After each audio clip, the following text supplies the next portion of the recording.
지금까지 우리가 하나님의 인도하심을 봐서 떠나는 것에 대한 얘기를 했습니다. 불편함에도 불구하고 떠나라. 또 하나님께서 말씀하시면 그래서 떠나라. 이 말씀을 함께 나눴습니다.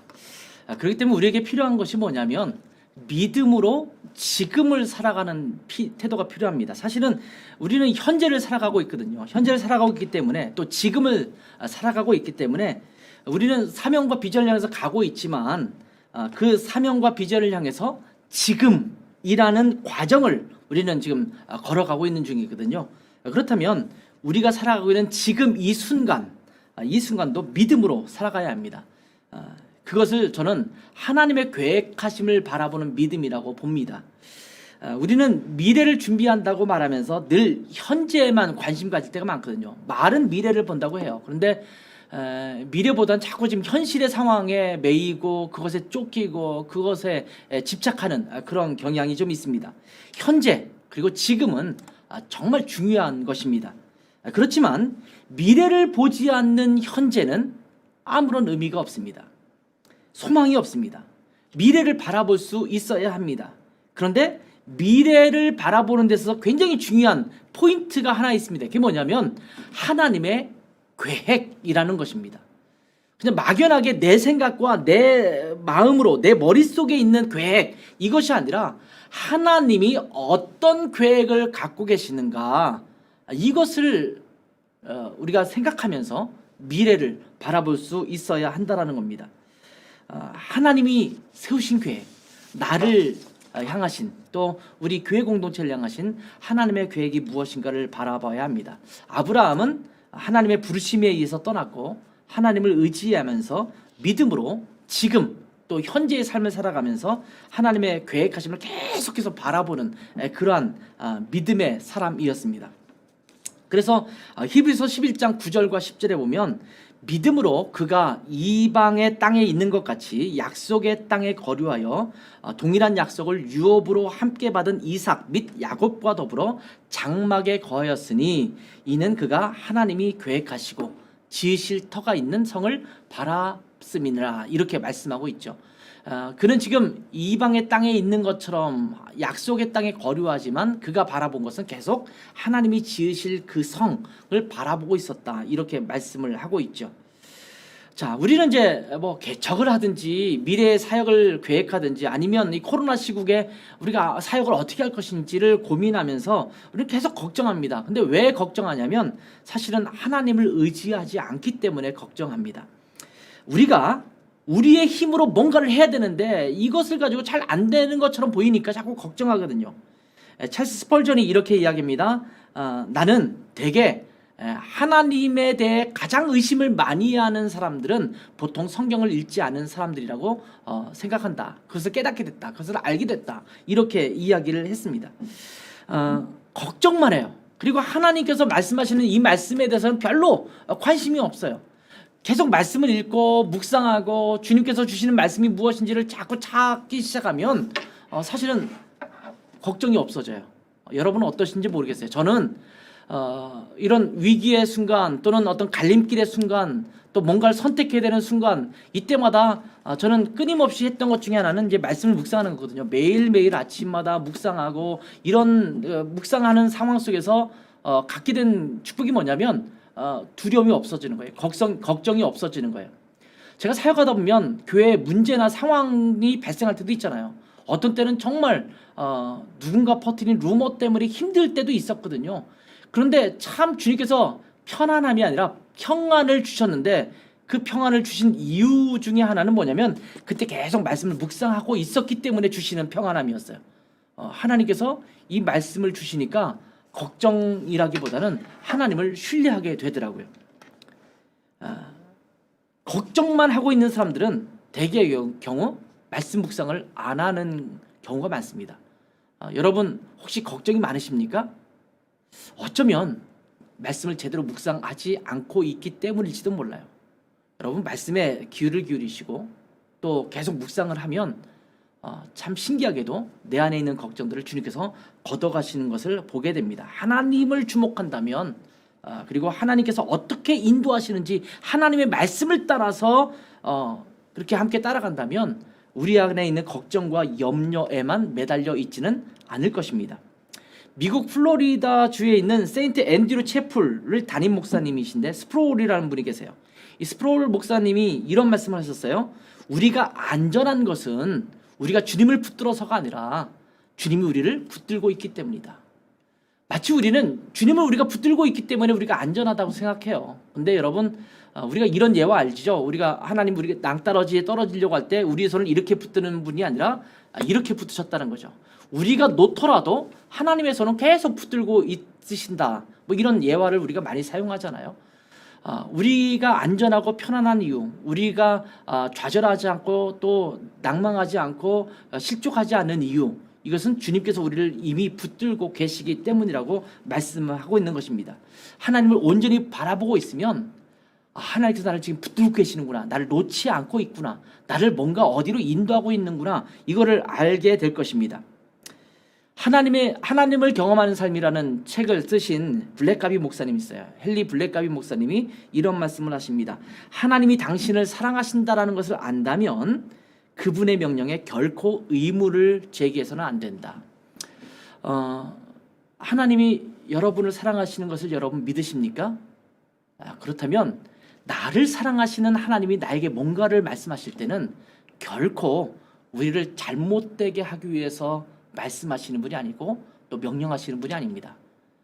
내가 지금 당장 이해가 안 되고 또 잘 납득이 안 돼서 불안하고 또 걱정하는 마음이 생긴다 하더라도 하나님께서 내게 말씀하시고 가라고 하시면 나를 사랑하시는 하나님이 나에게 가장 좋은 길로 예비하시기 위한, 인도하시기 위한 그러한 명령인 것을 우리는 알아야 합니다. 떠나라고 하면 떠나고 또 머물라 하면 머물고 또 이렇게 행하라 라고 말씀하시면 행하는 것. 주님께서 저에게 음성처럼 들려주신 말이 있어요. 그게 뭐냐면 딴 말 하지 말고 닥치고, 더 정확하게 닥치고 내가 시키는 대로 해. 가끔 주님 앞에 내가 하나님 이거 어떻게 하려고 이러십니까? 왜 이러시는 겁니까? 나는 도대체 어떻게 됩니까? 그리고 내가 그렇게 해야 될 이유가 뭡니까? 이해가 되지 않습니다. 이럴 때마다 주님께서 주셨던 말씀이 있었어요. 아주 결정적인 순간에 제가 운전하는 중에 들었던 말씀 중이기도 해요. 제가 다른 말 하지 않고 아니라 닥치고 내가 시키는 대로 해. 그렇게 하면은 좀 우리 시체말로 쪽팔린데요. 제가 그렇게 말하는 것, 또 그렇게 결정하는 것은 사람들에게 뭐라고 말해야 됩니까? 뭐 이럴 때에도 주님께서 하셨던 말씀이에요. 주님께서 말씀하시면 그대로 떠나는 것이 필요합니다. 우리는 지금 믿음의 여정을 가고 있는 중입니다. 자, 그러면서 지금 우리가 이제 교회 개척을 얘기하고 있잖아요. 그러면 교회 개척에 대한 관심을 가지고 여러분이 함께 이 강의를 듣고 있는데, 지금 제가 제 간증과 이런 것들을 지금까지 쭉 얘기했던 것이고, 그렇다면 우리가 교회를 개척한다면 어떤 교회를 개척해야 되는가? 교회론적인 측면도 강한 부분이 있어요. 근데 먼저 우리가 교회를 개척한다고 하면 교회를 개척하는 거잖아요. 그러면 교회가 무엇인가에 대한 분명한 인식이 있어야 된다고 생각합니다. 이 부분이 희미하거나 아니면 왜곡되어 있기 때문에 사실은 잘못된 방향을 가지고 교회를 개척하는 경우도 종종 보거든요. 그러면 하나님이 기뻐하시는 교회가 아니라 사실은 인간이 마치 어떤 그 단체를 만들듯이 만들어가는 것에 불과할 수 있기 때문에 내가 교회를 개척하는 것이라고 한다면 이 교회라는 것이 도대체 뭔가를 좀 볼 필요가 있죠. 이제 먼저 여러분 이미 잘 알고 있는 내용을 잠깐 훑어본다면 교회는 건물이 아니라 공동체라는 사실입니다. 많은 분들이 교회 그러면 건물을 생각해요. 저는 독일에 있을 때 참 감사했던 것 중에 하나는 뭐냐면 한동안 꽤 오랫동안 우리 예배당 없이, 우리 건물 없이 독일 교회당을 빌려서 예배를 드렸거든요. 그럴 때 자연스럽게 드레스덴 한인교회는 건물이 아니라 이 모임, 공동체다라는 것을 저절로 인식하게 된 것이 너무나 감사한 것 중에 하나였어요. 예배당은 없는데 교회는 분명해지는 거죠. 더 선명해지는 거죠. 우리가 독일 교회를 빌려 쓰는데 때로는 갑자기 주중에 연락이 와요. 그 교회, 독일 교회 목사님에게 이번 주는 우리 교회 이런 프로그램이 있으니까 이번 주는 예배당에서, 우리 예배당에서 못 드립니다. 독일 교회는 갑작스럽게 프로그램을 갖는 일은 거의 없어요. 미리 계획을 다 해요. 연간 계획을 갖고 움직이는데 이제 뭘 놓친 거냐면 우리한테 통보하는 걸 놓친 거죠. 그러다 보니까 갑자기 이미 주일이 지나고 이번 주일이 다가오고 있는데 그때 생각이 나서 연락을 하는 거죠. 너희 이번 주에 우리 교회 예배당 못 쓰는데? 그러면 저희는 이제 한 라인 돌리듯이 막 비상 연락망처럼 전화를 하거나 그 당시에는 카톡이 있던 시절은 아닐 때 막 이렇게 연락을 합니다. 연락하고 이번 주 예배 드릴 장소를 제가 막 물색을 해요. 다른 독일 교회나 이런 교회를 연락을 해서 이번 주 한 주만 사용하면 안 되겠습니까? 묻고 또 준비해서 막 이제 또 통발을 돌리죠. 사람들에게 연락을 하면 그 주간에 또 안 갔던 교회당, 다른 교회당에 딱 가서 예배를 드리는 거예요. 이런 일이 1년에 몇 차례가 있습니다. 또 1년에 한 번 정도는 저희가 부흥회를 하거든요. 부흥회를 하면 저희가 목, 금, 토, 일, 주일까지 해서 이제 4일 동안 부흥회를 하는데 강사님들이 늘 신기하게 생각하는 게 있어요. 왜냐하면 주일날은 우리가 정기적으로 어느 교회를 빌려 쓰지만 주중에는 그 교회 프로그램이나 여러 가지 이유 때문에 못 쓰는 경우가 많아요. 그러면 목, 금, 토, 일 4번의 예배를 드리는데 주일날은 원래 드리던 장소에서 드리죠. 근데 목, 금, 토 3일 동안을 다 다른 교회에서 예배 드릴 때도 있었거든요. 목요일 날은 A라는 교회로 모여라. 또 금요일 날은 B라는 교회에서 모여라 하면서 그 4일 부흥회를 하는데 4일 동안 다 다른 예배당에서 예배를 드려야 될 때가 종종 있었습니다. 적게가 아니라 거의 매년 그런 경우가 있었어요. 하다못해 뭐 4일 동안 4개의 교회는 아니더라도 2-3개의 교회를 가는 경우는 굉장히 많았습니다. 그러니까 강사님들이 다 뭐라고 말씀하시냐면 도대체 이 교회는 무슨 도깨비 같은 교회인지 오늘은 이 교회에서 예배드리는데 다 거기로 모이고 그 다음날은 또 B라는 교회에서 모이는데 또 다 그쪽으로 모이고 참 신기하다 이렇게 말하는 분들이 있었을 정도입니다. 교회는 무엇이냐? 건물이 아닌 거예요. 그럼 드레스를 한인교회로 모여라 그러면 다들 어느 교회라는 게 없고 어디로 모이면 됩니까? 이렇게 묻거든요. 그러니까 교회가 건물이 아니라 우리 공동체라는 것을 분명히 인식하고 있는 거죠. 어쩌면 초기 교회 때, 개척 초기 때 그런 것을 경험할 때가 많죠. 우리가 어디를 빌려 쓰고 있을 뿐이지 그것이 우리 교회가 우리 교회 건물이 아니라고 할 때는 언제든지 옮길 수 있는 거잖아요. 이 건물이 교회가 아니라 공동체가 교회다. 그러면 공동체가 얼마나 중요하고 또 공동체를 견고하게 세워야 되는지가 굉장히 중요하다는 것을 느끼게 되죠. 자, 에베소서 2장 20절에서 22절에 보면 이제부터는 너희가 외인도 아니요 나그네도 아니요 오직 성도들과 동일한 시민이요 하나님의 권속이다. 이 권속이라는 말은 이제 영어 성경에는 household라는 말이 쓰였어요. 집안 식구들이라는 말이에요. 그런가 하면 오이케이오이라는 그 오이코스라는 단어에서 나온 오이케이오이라는 히브리어 단어가 거기 사용되고 있는데 역시 가족, 식구 뭐 이런 말이거든요. 이 교회라는 것은 사실은 가족 공동체예요. 제가 굉장히 그 교회를 비유하는 비유 중에 좋아하는 것 중에 2가지가 있는데 2가지 한 가지가 뭐냐면 가족이라는 거예요. 우리 식구다. 교회는 식구다. 2번째는 교회는 지체다. 한 몸을 갖고 있는 여러 가지 지체들. 이것이 교회다라는 것을 굉장히 좋아하거든요. 그래서 여기 보면 건물마다 서로 연결하여 주 안에서 성전이 되어간다 이렇게 말하고 있거든요. 이 건물은 벽돌로 짓는 그 건물을 말하는 게 아니거든요. 성도들 한 사람 한 사람이 서로 막 연결돼서 하나님의 거룩한 공동체가 되는 거예요. 이 안에 하나님께서 거하시는 거예요. 하나님의 처소가 되는 공동체, 이것이 교회입니다. 이것이 예수 그리스도 안에서 함께 지어져 간다 이렇게 말합니다. 그런가 하면 고린도전서 12장 27절에 보면 너희는 그리스도의 몸이요 지체의 각 부분이다. 이 몸이 그리스도의 교회입니다. 이 머리 대신 그리스도, 그리고 이 안에 있는 눈, 코, 입, 그 다음에 손가락, 발가락, 이 심장, 이 안에 있는 모든 지체 하나하나가 그 교회를 이루고 있는 한 부분이라고 말씀하고 있는 거죠. 그렇지만 이것이 한 덩어리죠. 하나로 움직이는 거예요. 공동체라는 말을 하고 있는 겁니다.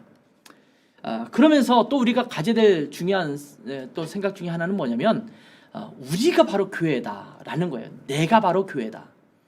물론 나만이 아니라 나와 내 옆에 있는 그 성도, 또 함께하는 성도들과 함께 어우러서 하나의 교회를 만드는 거지만 나부터 시작하는 거예요. 내가 그 안에 참석하면서 내 스스로가 교회가 돼서 함께 교회를 이루는 겁니다. 고린도전서 3장 16절 17절에 보면 너희가 하나님의 성전인 것과 너희 안에 성령님이 거하시는 것을 알지 못하느냐 이렇게 말씀하고 있죠. 그래서 우리가 하나님의 성전이라는 것을 말하고 있죠. 또 고린도전서 6장 19절 20절에도 너희 몸은 너희 가운데 계신 성령의 전이다 이렇게 말씀을 하고 있습니다. 그러면서 우리가 바로 하나님의 교회 공동체다 이렇게 말씀을 하고 있습니다. 근데 우리가 보통 전통적으로 생각하는 교회는 어떤 걸까요? 여러분, 교회 그러면 무엇이 떠오릅니까? 제가 몇 가지 이렇게 예를 들어놨습니다만, 십자가, 또 뭐 아니면 교회 그러면 목사 가운을 입으신 목사님이, 거룩한 목사님이 생각나기도 하죠. 또 거기에 이제 성경책까지 이렇게 딱 끼고 있으면 굉장히 거룩해 보일 수가 있겠죠. 아니면 예배당에서 들려오는 그 우렁찬, 그리고 장엄한 오르겐 소리, 또는 성가대, 또 찬양대, 아니면 교회학교 어린이들이 막 성경 공부하고 또 떠들고 이러는 것도 생각나죠. 또 이 성경책을 또 하나의 교회를 떠오르게 하는 그런 것으로 보기도 합니다. 그런가 하면 교회에도 어떤 회의, 재직회도 있고 무슨 회의가 있지 않습니까? 그런 회의 또는 교회당 건물 뭐 이런 것들을 생각하게 됩니다. 그런데 여러분, 가만히 생각해 보세요. 우리가 전통적으로 교회라고 할 때 이런 단어들을 많이 떠올리게 되는데, 이것이 언제부터 이렇게 이런 것들이 시작되는가? 십자가라는 것, 교회에 가면 반드시 십자가를 딱 이렇게 모형을 걸어놓지 않습니까? 언제부터 목사가 가운을 입었을까? 물론 이것을 구약성경에 제사장이 입었던 에봇이라든지 뭐 이런 복장과 연관시켜서 생각하시는 분도 있지만, 초대교회 때 그 열두 사도들이라든지 이런 사람들이 그 목사 가운처럼 제사장처럼 뭔가 입고 예배를 집례했을까? 여러분 어떠십니까? 오르간, 여러분 그 한국 교회는 대부분 피아노가 있거든요. 교회마다 피아노가 있어요. 근데 독일은 아직도 예배당에 피아노를 두지 않습니다. 전통적인 교회들은, 특히 루터 교회들, 이런 교회들 여러분 예배당을 가보시면 알겠지만, 또 유럽을 방문했을 때 예배당들을 들어가 보시면서 한번 유심히 한번 찾아보세요. 피아노가 예배당 본당 안에 있는 교회가 있는가? 거의 찾아보기 힘들어요. 정말 독특한 교회는 있을 수 있겠지만, 근데 그런 이유는 아마 거기서 음악회를 하거나 그런 경우가 있을 때 그렇게 하는 것이지, 본당 안에, 예배당 가장 큰 본당 안에 피아노가 있는 교회는 거의 없습니다. 유럽에 있는 교회들에게 있어서 예배에 피아노가 사용되는 것은 금지까지는 아닌데 굉장히 꺼리는 것 중에 하나입니다. 그들은 무조건 오르간이죠. 오르간이 있어야 돼요. 그것도 파이프 오르간. 그래서 크든 작든 작은 교회도 파이프 조그만 것을 몇 개 두더라도 그런 파이프 오르간이 들리죠. 이것이 언제부터 교회 안에 들어와 있을까요?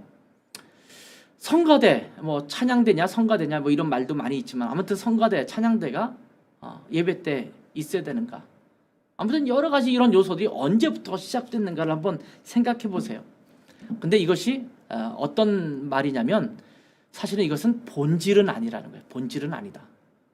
다른 말로 말하면 있어도 되고 없어도 된다. 교회당이 없어도 된다고?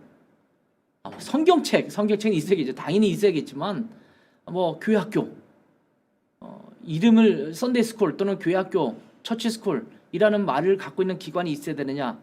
반드시 있어야 되느냐? 그런 건 아닌 것 같아요. 성가대도 마찬가지예요. 음악하는 분들이 많은 교회는 깜짝 놀랄 일이지만, 성가대가 없으면 안 되느냐? 목사가 가운을 꼭 입어야 되느냐? 아니면 요즘 뭐 양복을 입지만 반드시 양복을 입어야 되느냐? 넥타이를 매야 되느냐? 이런 문제는 별개의 문제라는 거예요. 그러니까 본질적인 문제는 아니라는 겁니다. 자, 우리가 이제 교회 안에 어떤 요소들로 들어가서 본다면, 예배는 이제 하나님의 임재로부터 시작되죠. 인간이 예배로 나아가면서 하나님을 찾는 게 아닙니다. 하나님이 임재하시고 그 거룩하신 영광스러운 하나님 앞에 우리가 나아가는 거예요. 하나님이 우리를 부르십니다. 근데 예배에 정해진 순서가 있느냐? 사실은 정해진 순서가 없습니다. 예배에 요소만 있을 뿐입니다. 여러분 이런 말 들어보셨어요? 묵찬, 기찬, 설기찬, 봉축. 그게 뭐냐면 묵도, 찬송, 기도, 앞자만 따면 봉헌, 또 찬송, 기도, 뭐 이렇게 축도 이렇게 맞춰서 묵찬, 기찬, 설기찬, 봉축 뭐 이렇게 농담처럼 이야기를 하는데, 그런 어떤 정해진 순서가 있어야지만 예배다라고 말하는 경우도 있잖아요. 근데 여러분 예배의 순서가 사실은 없습니다. 정해진 게 없습니다. 그는 사실은 중세 시대 곧 어간에 예배를 주관하는 그런 분들이 하나의 어떤 전통과 형식으로 계속 또 전래돼서 내려왔지만 그것이 정말 본질적인 것이냐라고 할 때는 의구심이 있어요. 그러니까 1세기 때 예배는 어떠했는가를 책자들이 있는데 그런 걸 돌아보면 그 당시는 전혀 지금의 예배와는 좀 굉장히 다른 모습을 갖고 있는 것을 발견하게 되죠. 예배의 요소만 있을 뿐입니다. 요소. 예배 순서가 아니라 예배에 꼭 필요한 요소들이 있거든요. 그 요소들이 뭐냐면 이제 이사야서 6장 1절부터 10절에 있는 말씀을 보면서 많이 그 이야기를 하게 되는데 하나님의 임재가 먼저 있습니다. 예배는 하나님의 임재가 있어야 되죠. 하나님이 안 계신 예배는 있을 수 없죠. 하나님이 임재하십니다. 그리고 하나님께서 우리를 예배로 부르십니다. 그럼 우리가 임예라고 하죠. 하나님 앞에 예배로 나아가는 거예요. 그리고 하나님의 영광스러운 임재가 있으니까 그 하나님 앞에 찬양과 영광을 돌리죠. 이 찬양과 경배가 예배에는 반드시 있어야 되죠. 이사야서 6장에 보면 하나님이 보좌에 앉으셨어요. 그렇죠? 이것을 이사야가 봅니다. 그리고 거룩하다, 거룩하다, 거룩하다 라고 찬양이 울려 퍼지죠. 그러니까 하나님 앞에 찬양하다 보니까 영광스러운 하나님의 그 영광, 그 다음에 그 임재를 바라보면서 나의 초라한 죄악된 모습을 발견하게 되죠. 그래서 화로다 나여 망하게 되었도다. 나는 입술이 부정한 사람인데 라고 말하면서 하나님 앞에 자백을 하죠. 회개를 합니다. 그리고 내 입에 내가 수출되어서 내 죄가 용서되었다라고 말씀하시는 사죄, 용서가 있죠. 그리고 나서 하나님께 말씀을 선포하십니다. 너는 가라. 이렇게 말씀하시죠. 내가 누구를 보내며 누가 나를 위하여 갈꼬? 라고 하면 내가 여기 있나이다 하면서 헌신을 하죠. 그리고 그럼 너는 가서 라고 말하면서 파송을 하게 됩니다. 이게 일종의 예배 요소입니다. 제가 그냥 이사야서 6장에 있는 말씀을 샘플로 여러분에게 말씀을 드렸지만 예배에 있어야 될 요소들은 이거거든요. 이것에 따라서 예배 순서를 어떻게 할 것인가, 또 하나님의 임재를 또 우리 가운데 표현해 줄 수 있는 예배 순서는 어떤 순서가 될 것인가, 어떤 의식이 될 것인가, 또 헌신의 모습은 우리가 보통 봉헌, 헌금을 드리는 것으로 나를 헌신한다라는 또 말씀에 대한 응답을 하겠다라고 하는 것으로 표현하는데 그것을 어떤 방식으로 할 것인가, 뭐 이런 부분들을 우리가 좀 연구할 필요가 있겠죠. 그거는 순서를 어떻게 정할 것인지는 각 상황에 따라서 또 교회별로 다르게 할 수 있지만 예배에 반드시 들어갈 요소들이 중요하다라는 거죠. 그리고 나서 이제 우리가 좀 그래도 예배 시간에 하고 있는 것 중에 하나는 이제 교제, 그래서 괄호로 썼지만 이 교제를 하게 되죠. 이런 것들이 예배 요소예요. 우리가 교회를 개척하는데 어떤 교회를 세워갈 것인가, 그 안에 어떤 요소들이 있어야 될 것인가를 생각할 때 예배가 살아있어야 되잖아요. 그런 온전한 예배를 드려야 되는 것이 필요하죠. 한번 여러분 질문해 보면 묵도가 필요할까요? 또 축도가 반드시 필요할까요? 예배 시간에 대표 기도자가 있죠. 뭐 회중 기도라고 말하기도 하고 대표 기도라고 말하기도 하는데 어떤 분이 한 분이 나와서 대표로 기도하는 시간이 있습니다. 성가대 찬양도 사실은 애매합니다. 성가대 찬양 이런 부분들이 꼭 필요한가? 예를 들면 어떤 예배에 들어가는 반드시 필요한 요소들이 있는가? 근데 이런 순서에서 이런 요소가 있어도 되고 없어도 된다는 말씀이 있죠. 필요에 의해서 이것이 꼭 없어야 되느냐, 그것이 아니라 어떤 필요에 의해서 어떤 예배의 요소를 위해서 예배가 예배답게 드려지기 위해서 어떤 것이 필요한 것인지를 한번 잘 생각해 보는 것이 필요합니다. 예를 들면 보통 교회에서 말씀을 전하기 전에 성가대 찬양을 하거든요. 근데 여러분 예배의 어떤 요소들이나 또 그 예배의 어떤 그 영적 순서들에 의하면 말씀 전에 성가대가 하는 것이 찬양일까요? 아니면 뭐 선포일까요? 뭘까요? 격려일까요? 근데 성가대가 하는 찬양을 보면 가사의 내용이나 어떤 내용들을 보면 하나님 앞에 찬양과 영광을 돌리는 가사도 있지만 또 어떤 데 보면 사람들에게 격려하는 메시지를 주기도 하고 어떤 때는 가라 하면서 이렇게 도전하고 또 그런 말씀도 포함되어 있기도 하고 그렇다 보면 성가대가 드리는 또 찬양대가 드리는 그 순서가 어떤 요소인지도 우리가 좀 잘 생각해 보는 것이 필요하다고 봐요. 그래서 오히려 저는 성가대가 말씀 앞에 있을 때 대부분 갖는 요소 중에 하나는 선포적 요소도 굉장히 크다라고 저는 봐요. 그래서 성가대가 전하고 있는 부르고 있는 그 노래의 성격과 내용이 사실은 전달해주는 메시지와 이런 것들에 집중되어 있다면 말씀 선포와 엇물려 있는 것이 아닐까라는 생각도 갖게 됩니다. 그래서 어떤 지휘자들은 이번 주 설교 본문이 뭐고 어떤 주제지요? 묻고 거기에 타당한 것을 결정하기도 하거든요. 이런 부분들도 한번 생각해 보면 좋습니다. 그리고 예배는 다양성이 굉장히 중요한 것 같아요. 개인과 회중이 같이 하는 것, 개인이 하는 것과 회중이 하는 것, 또 인도자와 회중이 함께 서로 주고받는 것, 또 앉아 있다가 일어서는 것, 이런 것들, 또 정적인 부분과 또 동적인 부분, 또 음악이 있어도 되고 없어도 되는, 또 있기도 하고 없기도 하는 뭐 이런 부분들을 좀 우리가 잘 다양성을 가지고 만드는 것도 필요하지 않을까 이런 생각이 듭니다. 뭐 오늘 예배하게 대한 시간도 아니니까 이 정도 좀 우리가 준비하는 것이 좋을 것 같고요. 교회는 또 하나 중요한 요소는 조직이나 제도가 아니라는 말씀입니다. 많은 경우 착각하는 것 중에 하나가 그렇게 생각은 안 해요. 그리스도의 몸이고 또 한 공동체고 다들 그렇게 생각은 하는데 자꾸 버리지 못하고 또 취하고 있는 것 중에 하나가 뭐냐면 조직이나 제도예요. 그래서 교회를 뭘 한다 그러면 자꾸 이게 뭔가 도표를 그리죠. 뭐 당회장, 뭐 담임 목사, 그리고 거기에 무슨 장로, 무슨 위원회, 뭐 이런 것들을 쭉 만들면서 그 교회의 어떤 조직체를 만드는, 조직을 형성하는 것을 마치 교회를 잘 조직하고 만드는 거라고 생각해요. 그러다 보니까 개척을 하는데도 뭐 이런 것들을 먼저 만들어요. 당회장이 누가 될 것인가, 거기에 뭐 서기가 누가 될 것이고 이런 것부터 만들어가고 이렇게 교회의 어떤 일반적인 교회의 구성이나 조직 또는 이 제도적인 부분을 좀 이렇게 갖추려고 하는 부분이 있는데 사실은 그것부터 하는 것이 저는 교회라고 보지 않습니다. 공동체가 만들어지고 이 공동체의 필요에 따라서 조직이 만들어지고 제도가 만들어지는 것이 제도가 먼저 만들어지고 조직이 먼저 만들어지고 거기에 사람들이 끼워 맞추는 것이 되면 교회가 교회답지 못하게 되는 거죠. 교회는 조직이나 제도가 아니라 유기체입니다. 오가니즘이라고 말을 하죠. 유기체가 무엇입니까? 유기체는 이제 생물학적인 말로 말하면 생물이라는 거예요. 생물. 이렇게 서로 생물체라는 의미를 갖고 있습니다. 그래서 서로 유기적인 관계를 맺어요. 그러니까 서로 불가분의 관계, 끊을 수 없는 관계. 그래서 자연스럽게 서로 주고받는 넘나들미 있는 그런 관계를 유기체라고 말을 하거든요. 그래서 부분과 전체가 필연적인 관계를 가지고 서로 연결되어 있는 거예요. 건물마다 서로 연결하여라고 하는 에베소서 말씀인 것처럼 서로가 연결되어 있는 거예요. 그래서 주님께서는 교회를 그리스도의 몸이라고 말하는 거예요. 몸이 유기체거든요. 서로 끊임없이 어떤 그 의도와 생각을 미리 계획하고 생각하는 건 아닌 것처럼 느껴지는데 그럼에도 불구하고 서로 자동 반사적으로 서로 반응하고 서로 묶여져 있는 것이 몸 아닙니까? 이것이 바로 교회의 공동체라는 것입니다. 그렇기 때문에 우리가 정말 중요하게 살펴봐야 될 것은 뭐냐면 우리 이 교회 공동체는 그리스도를 머리로 하고 있는 몸된 공동체라는 것을 생각해야 합니다. 그래서 우리는 예수 그리스도의 기초를 분명히 쌓는 것이 필요합니다. 머리 대신 예수 그리스도의 기초를 갖는 것, 분명한 복음이 있어야 됩니다. 이게 기초예요. 복음이 없는 교회, 조직만 생기고 교회가 복음이 없다, 문제가 있죠. 또 거듭난 사람들의 모임이 교회입니다. 물론 전도를 하고 아직 예수님을 영접하지 않고 구원받지 않은 사람들이 교회 안에 들어올 수 있어요.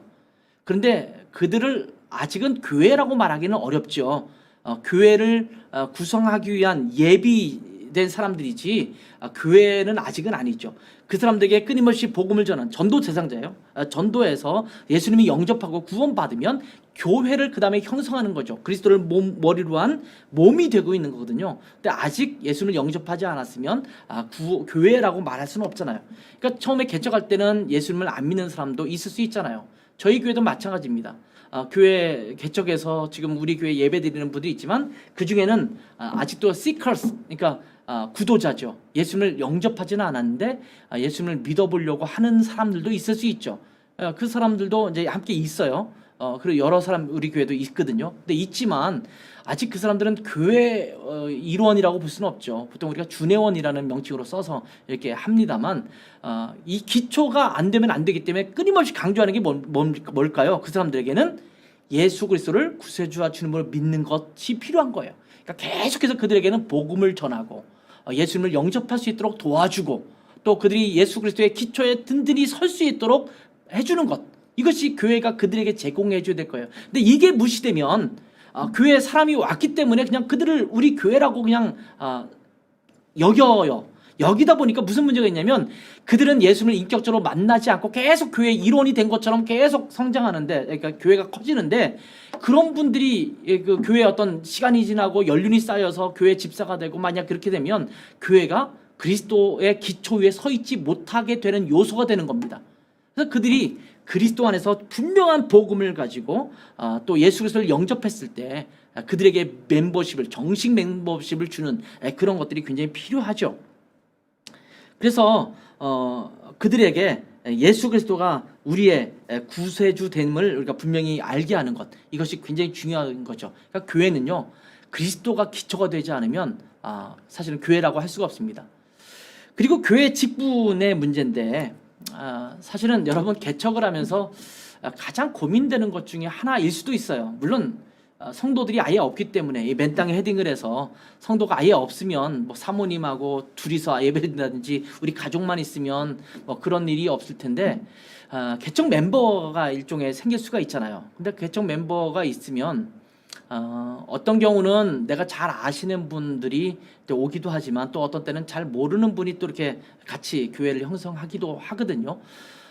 그런 분들에 대해서 옛날에 뭐 있던 교회에서 집사였다. 그러면 우리 교회에서도 그냥 집사라고 부르고 어느 날 임명하든 안 하든 자연스럽게 그냥 집사로서 교회에서 섬기게 되는 사람도 있고 그러거든요. 그런 분들에게 그냥 무조건 집사라고 불러주고 그렇게 하는 것이 뭐 좋을 수도 있어요. 왜냐하면 사실은 그분들이 우리 안에 있는데 또 집사라고 안 부르면 삐지는 분도 있잖아요. 그런 분들이 있어서 삐지지 않고 계속 우리 교회에 그냥 담아두려고 하다 보니까 이제 그런 상황도 벌어질 수 있지만, 저는 어떤 마음을 갖고 있냐면 우리 교회 공동체 안에서 분명하게 자격에 대한 기준을 가지고 판단이 되지 않을 경우, 그것에 적합하지 않으면 직분을 주지 않는다. 아마 저는 그렇게 마음을 갖습니다. 근데 그게 당장은 지금 어렵고 힘들 수 있어요. 그럼에도 불구하고 계속 교회가 제대로 분명한 기초 안에 성장하기 위해서는, 단단하게 성장하기 위해서는 저는 굉장히 중요하다고 봅니다. 저는 지금 제가 개척을 했잖아요. 작년에 개척해서 9개월째 돌아가는데 저희 교회는 공식적으로 집사가 없습니다. 제가 부를 때도 다 아무개 성도님 이렇게 불러요. 집사가 딱 한 분 계시는데 이제 다른 교회에 있다가 오신 분이지만 그분은 안수 집사님이세요.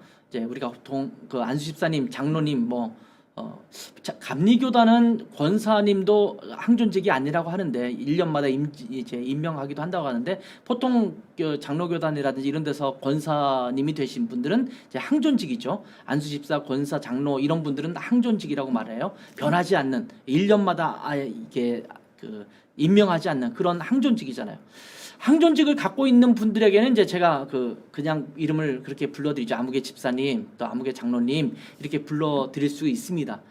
그렇다고 해서 교회에서 공식적으로 이분들이 뭐라고 그러나요? 실무를 지금 담당하고 있는 집사님이나 또 장로님이나 이렇게 보지는 않는 거죠. 그냥 그분들이 이미 장로 임직을 받았고 또 이렇게 안수 집사가 됐기 때문에 그렇게 부르는 것일 뿐입니다. 그래서 저희 교회는 제가 분명하게 얘기를 해요. 우리 교회는 우리 교회에서 집사로 임명하지 않은 한 집사가 아닙니다. 그냥 성도로 부르겠습니다. 또 형제 자매라고 부르겠습니다. 이렇게 양해를 구하거든요. 멤버십을 갖겠다고 하면 제가 그렇게 이야기를 합니다. 직분은요, 필요한 사람을 세우는 겁니다. 여러분, 사람을 위해서 직분을 세우면 절대 안 됩니다. 그 사람이 이게 맡기면 뭔가 잘하겠지, 그래도 더 교회에 붙어 있고 교회에 열심히 내도록 하기 위해서 직분을 주면 또 책임감을 가지고 하겠지라고 해서 직분을 주는 경우가 굉장히 많거든요. 그렇게 하면은 안 된다라는 거예요. 자격 있는 사람을 세워야 합니다. 그렇지 않기 때문에 자꾸 교회가 세속화되는 것입니다. 중요한 결정을 하는 사람이 교회에서 누가 그 일을 하게 될까요? 직분자입니다. 장로님, 권사님, 그리고 집사님, 이런 분들이 재직회라든지 아니면 당회라든지 운영위원회라든지 이런 데서 뭔가를 결정하는 중요한 결정권자입니다. 그런데 그분들이 분명한 자격을 갖고 있지 않고 예수 그리스도의 복음 안에 든든히 서 있지 않고 하나님의 말씀 앞에 순종하는 것을 분명히 하지 않은 채 직분을 맡고 있으면 어떻게 될까요? 교회가 말씀을 따라가지 않습니다. 자기의 생각을 따라가요. 왜냐하면 그 기초가 분명치 않으니까. 그분들이 자꾸 연륜이 더해가면 연륜에 대한 어떤 고집만 생겨나요. 입김은 세지고 또 결정권은 많아지는데 분명한 복음의 결정권 또 말씀 안에서의 결정권을 갖고 있지 않기 때문에 교회가 세속화될 수밖에 없는 거예요. 많은 교회들이 왜 문제를 갖게 되느냐? 사실은 어떤 의미에서 볼 때는 진하게나 다 집사를 주기 때문에 그럴 수도 있어요. 제가 울릉도에서 사역을 했다고 했는데 그때 제가 사역을 하면서 가서 보니까 굉장히 대부분의 분들이 집사시더라고요. 결혼하신 분은 다 집사님이시더라고요. 근데 이제 뭐 얘기하다 보니까 어떤 분이 그런 말에 목사님요, 뭐 침례를 안 받은 분도 집사가 될 수 있는겨, 뭐 이렇게 질문을 하시더라고요. 그래서 제가 안 되죠. 그럴 수 없죠. 세례를 받거나 침례를 받아야지 집사가 되는 거죠. 그랬더니 뭐 그분이 뭐 아무개는 침례 안 받았는데 괜찮은겨 이렇게 얘기하더라고요. 그래서 제가 그 얘기를 듣고 있다가 그렇게 이야기를 했습니다. 교회에다 선포를 했습니다. 내년에는 우리 교회 안수 집사님들, 침례 교회는 그 당시에 장로는 없었고 안수 집사님들이 이제 항존직으로 있으신데 안수 집사님들을 빼놓고는 나머지는 다 집사 아닙니다. 집사에 임명 안 하겠습니다. 1년 동안은 그냥 다 성도로 지냅시다. 그리고 1년 후에 다시 상황을 보고 필요하신 분들은 집사로 임명하겠습니다. 뭐 아시는 분은 아시겠지만 그 울릉도라는 지역이 연세 드신 분들이 주로 모여 있는 그리고 굉장히 신앙생활도 오래 하셨던 분들이 교회 안에 있어요. 아마 제가 말하는 것이 굉장히 파격이었을 것입니다. 근데 감사하게도 그분들이 다 제 말을 뭐 이렇게 별로 중요하게 안 들었을 수도 있겠습니다만 별로 문제가 없이 뭐 알겠습니다 이렇게 했어요. 물론 제가 이제 그런 상황에서 그것 때문에 쫓겨난 게 아닙니다. 쫓겨난 게 아니고 정말 제가 스스로 내가 이 교회를 위해서는 먼저 좀 내가 떠나는 게 좋겠다 싶어서 다른 여러 가지 이유 때문에 그래서 떠났지만 어쩌면 그분들은 가슴을 쓸어내리면서 와 집사 안 뺏겼다 이러실 수 있겠지만 아무튼 그런 일을 하지는 않았습니다만 그 이후로 제가 개척하거나 제가 독일에서 드레센교회 사역할 때도 마찬가지였어요. 집사 아무나 주지 않았습니다. 처음에 어떤 분들이 그래도 누구는 나이도 많고 뭐 적당히 부를 만한 호칭도 없는데 집사 하면 안 되겠습니까? 집사 주면 잘 하지 않을까요? 이래가지고 몇 번을 해봤는데 아니더라고요. 그냥 호칭만 갖고 있고 어떤 필요할 때 입김만 센 거지 사실은 제대로 섬기는 사람이 아닌 경우가 많았어요. 그러다 보니까 자꾸 독일 같은 경우는 한인회가 있잖아요. 마치 교회 집사 모임이 한인회처럼 분위기가 바뀌는 경우도 있거든요. 그래서 제가 이건 아니다 싶어서 중간에 이제 제가 아닙니다. 이제는 집사는 아무나 세우지 않겠습니다. 딱 훈련받고 또 그것이 확인되고 이런 분들만 집사 세우겠다라고 해서 제가 오기 직전까지도 아마 지금도 거의 비슷하다고 생각되는데 아무리 오래 다니고 나이가 있어도 집사가 아닌 분들은 계속 아니에요. 그리고 그분들도 그렇게 큰 불만이 없어요. 왜냐면 내가 그런 자격이 안 되기 때문에 지금 안 주는 거라고 생각하기 때문에 문제가 없어요. 조금 오히려 좀 얼마 전에 얼마 전에 왔는데도 불구하고 정말 신앙이 좋고 괜찮은 사람들은 좀 시간이 지나서 집사가 되기도 하거든요. 그거에 대한 불평도 없어요. 늘 우리가 임명할 때 그런 룰을 계속 가지고 가니까 전혀 문제가 되지 않더라고요. 그래서 자격 있는 사람을 세우는 것이 굉장히 중요합니다. 말씀 위에 견고히 서 있는 자, 또 성령의 이끌림을 받는 자, 성령 충만한 자죠. 그 교회에 주신 비전을 함께 공유하고 함께 갈 수 있는 자, 이게 공동체적 비전을 함께 하고 있는 사람들, 이런 사람들이 필요합니다. 디모데전서 3장에 보면 감독의 직분, 이게 장로의 직분이죠. 목사의 직분을 받는 사람에 대한 그 자격 조건, 또 집사의 자격에 대한 것이 나오고 있는데 7절에 보면 이 감독의 직분이죠. 목사의 직분, 또 장로의 직분이라고 말씀했는데 그 사람에 대해서 뭐라고 말하냐면 외인에게서도 선한 증거를 얻은 자여야 한다. 이렇게 말씀하고 있어요. 하면 잘하겠지가 아니라 선한 증거가 있어야 돼요. 그만큼 성실하고 충성되게 섬긴 사람이어야 합니다. 그런 사람을 세워야 돼요. 또 10절과 11절에는 집사에 대한 자격을 논하면서 이 사람들을 먼저 시험하여 보고 시험해 보라는 거예요. 먼저 판단하라는 거예요. 그 사람이 정말 집사의 자격이 있고 집사직을 감당할 수 있는 사람인지를 먼저 확인한 다음에 집사의 직분을 맡게 하라고 말씀하고 있는 것입니다. 그러니 우리가 집사를 세울 때 또 교회 직분자를 세울 때 처음에 개척교회이기 때문에 누구라도 그런 분들이 오면 아주 막 기꺼이 막 직분을 주려고 하는데 여러분 교회가 빨리 가려면 그렇게 하는 것이 좋을지 모르지만 제대로 가려면 그렇게 해서는 안 된다고 저는 믿습니다. 그래야지 건강한 교회가 세워지는 거예요. 그리고 초창기부터 그런 마인드를 갖고 시작해야지 우리 교회는 아무나 이 교회 사역에 그냥 동참하는 게 아니라 정말 그 부분에서 준비된 사람만 함께 하는구나, 이것에 대한 권위도 서게 되는 것입니다. 또 여러분에게 좀 하나 교회 개척에 대한 말씀을 드린다면 엄청난 교회를 꿈꾸지 말라, 이런 말씀을 좀 드리고 싶어요. 사실은 교회 개척을 할 때는 굉장히 큰 교회, 또 잘 갖추어진 교회, 또는 내가 생각하고 예상했던 또 이게 정말 좋고 아름답다라고 하는 교회상을 가지고 그것을 향해서 가고 있을 거예요. 그것 자체를 여러분에게 뭐 갖지 말라, 꿈을 갖지 말라, 이렇게 찬물을 끼얹는 것은 아닙니다.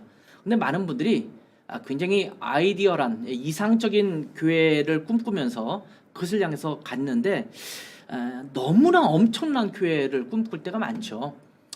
저는 대전에서 옛날에 개척할 때는 제가 우리 교회는 한 3,000명 정도 교회를 만들어야겠다, 이런 생각을 했어요. 뭐 다른 여러 가지 이유 때문에 그러기도 했지만 굉장히 꿈이 큰 거죠. 그리고 그 주변에 가다 보면 무슨 청소년 문화센터 같은 큰 건물이 있는데 저 건물 같은 것을 우리가 좀 가지고 교회가 좀 사용했으면 좋겠다, 이런 생각을 했었거든요. 엄청난 꿈을 갖고 있는 거죠.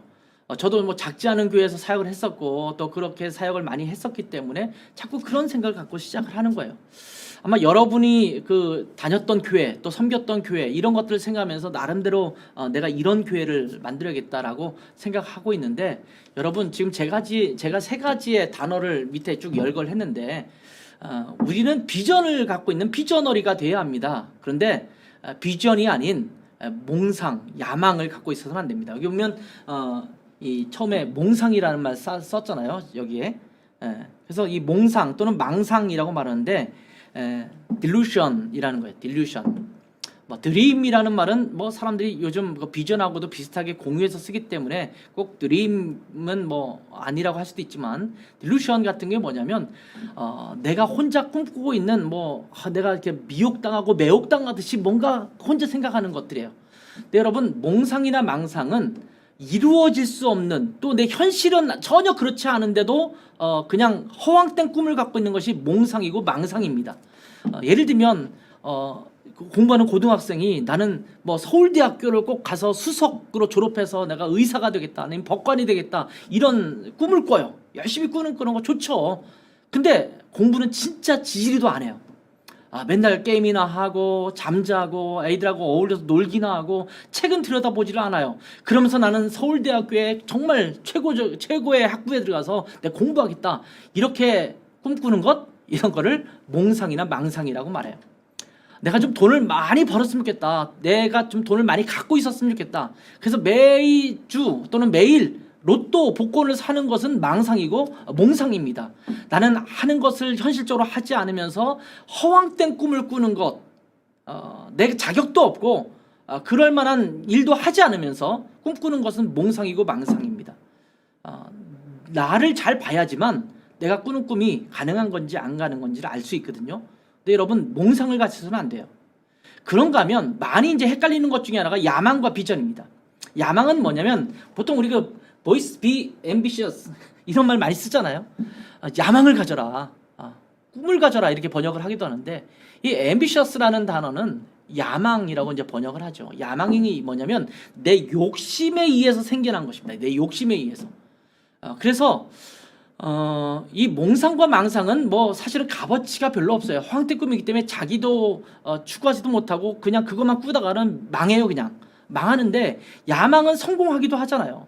근데 이 야망을 갖고 있는 사람이 성공할 때는 반드시 피해보는 사람이 생겨요. 왜냐면 이거는 경쟁을 원칙으로 하거든요.